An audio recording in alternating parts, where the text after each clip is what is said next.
ये समझते हैं और ये जान चुके हैं कि जो चाइना की ताकत है, वो उसकी इकोनॉमी में है, उसकी मईशत में है। और जी। जब आप चाइना चाइना से लड़ने का फायदा नहीं है, चाइना के ऊपर आप टैंक दौड़ा दें, चाइना आपके ऊपर टैंक दौड़ा दे, उसमें फायदा नहीं है, उसमें चाइना को नुकसान नहीं होगा। लेकिन चाइना की अगर आप मईशत को, आप चाइना की इकोनॉमी को हिट करेंगे, तो चाइना की चीखें निकलेंगी, क्योंकि चाइना इसलिए कॉन्फिडेंट है कि उसके पास पैसे हैं। वो पैसे कहां से आ रहे हैं? वो पैसे अमेरिका से आ रहे हैं, वो चाइना के खुद के नहीं है। वो अमेरिका से आ रहे हैं, वो यूरोप से आ रहे हैं, वो और मुल्कों से आ रहे हैं। इंडिया इंडिया से तकरीबन 100 अरब डॉलर हर साल बिल्कुल। चाइना को जाते हैं, क्योंकि हम एग्जैक्टली। ट्रेड करते हैं। तो ये सब पूरी दुनिया से चाइना को पैसे जा रहे हैं। अब कि साहब, जी। ये जो आईफोन है, आईफोन इंडिया में बनना शुरू हो जाए, तो आईफोन जी। 13 इंडिया में बनना शुरू हो गया, आईफोन 14 भी इंडिया में बनेगा। धीरे धीरे 3-4 साल के अंदर इंडिया के अंदर पूरा का पूरा एप्पल का सिस्टम यहाँ पे वो हो जाएगा। सैमसंग की सबसे बड़ी मोबाइल फोन की फैक्ट्री नोएडा में ही है, मेरे घर से ज्यादा दूर। जय हिंद दोस्तों, इस डिबेट में देखेंगे कि किस तरह से अब चाइना का पूरी दुनिया पर वैसे असर खत्म होता जा रहा है। इसी से और दुनिया की बड़ी बड़ी कंपनियां अब चाइना की जगह अब इंडिया को अपना मैन्युफैक्चर हब बनाने की कोशिश कर रही हैं। पूरी दुनिया की जो बड़ी बड़ी कंपनियां हैं वो इंडिया की तरफ देख रही हैं और अपना मैन्युफैक्चर कंपनियां इंडिया में शिफ्ट करने की सोच रही हैं। इससे चाइना को बहुत बड़ा नुकसान हो रहा है। अब इसको देख के पाकिस्तान को भी पेट में मिर्ची लग रही है, क्योंकि अगर इंडिया चाइना को रिप्लेस करता है तो इंडिया की इकोनॉमी तेजी से ग्रोथ होगी। इंडिया ने चीन का लगभग $500 बिलियन का घाटा भी करवा दिया है। जापान हो, ऑस्ट्रेलिया हो या यूएस हो, अब सब यही सोच रहे हैं कि अपनी प्रोडक्शन यूनिट्स को चाइना से निकाला जाए और चाइना का रिप्लेसमेंट सिर्फ उनको इंडिया ही दिख रहा है, जहाँ पर मैन पावर की कमी नहीं है। अगर ऐसा होता है तो इंडिया में एम्प्लॉयमेंट बढ़ेगा और इंडिया की इकोनॉमी जिसके तेजी से इधर उधर ग्रोथ चलते हैं। करेगी। अमेरिका में इसलिए फसाद नहीं होता क्योंकि अमेरिका बाहर फसाद करता है। तो अमेरिकन की ऐसी सोच है कि फसाद तो कहीं ना कहीं होगा, दुनिया में फसाद कहीं ना कहीं होगा। वो फसाद करना कहाँ है? अब खुद के मुल्क में करना है, बाहर करना है, ये आप पे डिपेंड करता है। तो पर्ल हार्बर के बाद पर्ल हार्बर के बाद जो दूसरा बड़ा हमला हुआ था अमेरिका के अंदर, वो था 9/11 वाला, 9/11 वाला। अमेरिका को मिला क्या? इतने साल वो वहां पर जो है वो मारकाट करते रहे और पाकिस्तान की तरफ से भी बहुत सपोर्ट रही अमेरिका को, लेकिन अफगानिस्तान से आखिर अमेरिका ने क्या हासिल किया इतने सालों में? और ये देखिए कि किस्मत, हम लोग जैसे कहते हैं ना, जिसके कर्म होते हैं तो वैसे ही उसको फल भी मिलता है। इराक को इन्वेड करा यूएस ने तेल के लिए, पर अगर उसके पहले देखें तो इराक ने कुवैत को इन्वेड करा था तेल के लिए। इराक भी इतना दूध का धुला नहीं है। सद्दाम हुसैन ने जो कुवैत को इन्वेड करा था, क्यों करा था? He was going bankrupt, he needed money, he invaded Kuwait for oil.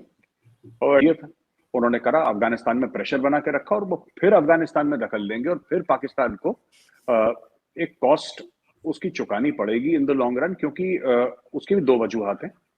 आरजू जी, सबसे पहली बात तो ये है कि फिर से अलकायदा और फिर से इस्लामिक स्टेट अपने पैर जमाना शुरू कर दिया है अफगानिस्तान में, और अमेरिका ये कभी नहीं चाहेगा कि यहां से एक और अटैक प्लान हो जो कि अमेरिकन सॉइल पे हो या कहीं किसी वेस्टर्न कंट्री में हो। अमेरिका ये कभी नहीं चाहेगा। पहली वजूहात है आरजू जी, सबसे पहली बात तो ये है कि फिर से अलकायदा और फिर से इस्लामिक स्टेट अपने पैर जमाना शुरू कर दिया है अफगानिस्तान में, और अमेरिका ये कभी नहीं चाहेगा कि यहां से एक और अटैक प्लान हो जो कि अमेरिकन सॉइल पे हो या कहीं किसी वेस्टर्न कंट्री में हो। अमेरिका ये कभी नहीं चाहेगा। पहली चीज है। दूसरी चीज ये है कि पाकिस्तान ने हर समय अफगानिस्तान को अपना बैकयार्ड समझा आरजू जी, हर समय सोचा कि हम अफगानिस्तान को कंट्रोल करें। इसीलिए जब भी गए, आपने देखा, आपके फौजी जनरल गए वहां पे मिलने के लिए। फैज हमीद, जो आपका आउटलुक है अफगानिस्तान को लेके, वो हर समय मिलिट्री रहा है, वो फौजी रहा है। वो चाहते नहीं ऐसा जो तालिबान है। Taliban want to be recognised. अब तालिबान थोड़े से अब वो नहीं रहे वो सलवार कमीज वाले तालिबान। वो अब जूस वूस पीते हैं वो लोग, वो थोड़ा सा सोफिस्टिकेटेड हैं, 5 स्टार होटल्स में रहने वाले, दोहा में अमेरिकन के साथ मुज़ाकरात करने वाले, वो वाले तालिबान है। दीन दुनिया देख ली है थोड़ी सी। अब अगर कोई गुंडा है और आपको गुंडा बनना है, तो आपको पहला गुंडा गिराना पड़ेगा, तब जाके आप गुंडे बनेंगे उस गली के। चाइना वो करने की कोशिश कर रहा है, लेकिन चाइना में हिम्मत नहीं है। चाइना अपनी फौजें कहीं नहीं भेजता। चाइना फौजें नहीं भेजता। चाइना सुपर पावर दुनिया का बनना चाहता है, अमेरिका को रिप्लेस करना चाहता है, लेकिन चीन जो है वो अपनी फौजें नहीं भेजेगा। अमेरिका फौजें भेज देता है, अमेरिका को कोई डर नहीं है फौजें भेजने में। अमेरिका की तो इंडिया ने भी नहीं कभी सुनी।